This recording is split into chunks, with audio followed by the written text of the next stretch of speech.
เอ้ย10 ปีไปแล้วก็ฟัง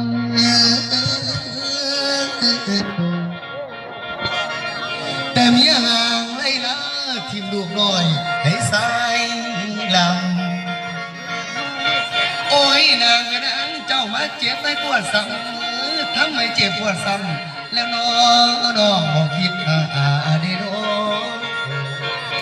ท้องลำนั้นนาอัดดาเจ้าคงอยู่ดอกนี้สุขวันพันนาดีถูกคำขึ้นมาฝืนกันใจกะสั่นบ่มีแล้วคือแจวจากตะปังขีดทวนหลังข้างหน้ายังเป็นบ้าอยู่บ่ละมาทำไมอายซึมเลยนอนตามน้ำตาตกหัวอกซ้ายพ่อผ่านไฟเผาผ่านอยู่จีกายแล้วโนป่าน